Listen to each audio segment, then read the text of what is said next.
Okay, today we're running an operation across the northwest area, mainly visiting scrap metal dealers. We've got 33 to visit today, in a bid to educate them, to make sure that they're complying with the legislation and they're working with us in order to stop taking stolen metal from, obviously from the railway, but from other environments too.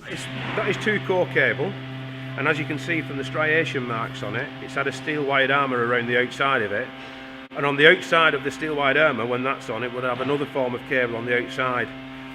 And on that cable it should have some form of identification as to who manufactured it, the company name, the year it was manufactured, and a serial number, and the actual type of cable that it is, and the voltage that it carries.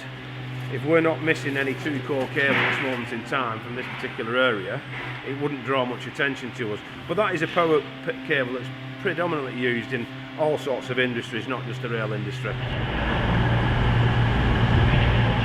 Well, theft of metal is on the rise from ourselves and obviously from every sort of walk of environment really.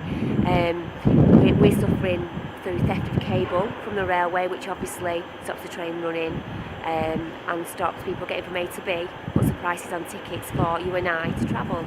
So it's really disruptive and lots of people are seeing problems across the country.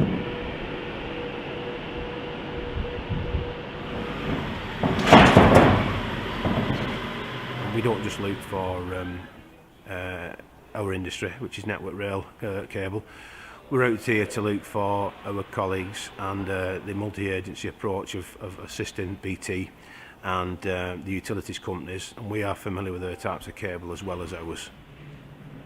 This is a piece of aluminium, and as you can see, there's quite a bit in this bin in relation to it's arousing some suspicions of mine in relation to where it's come from. It looks like it's come from the utility company's aluminium, but the outer sheathing's been stripped off.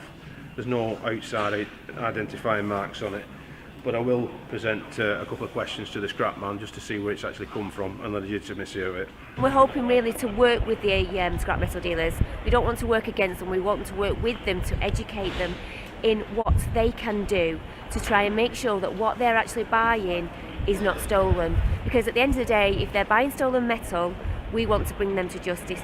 But also the fact that we will take that metal off them, so they're losing money too.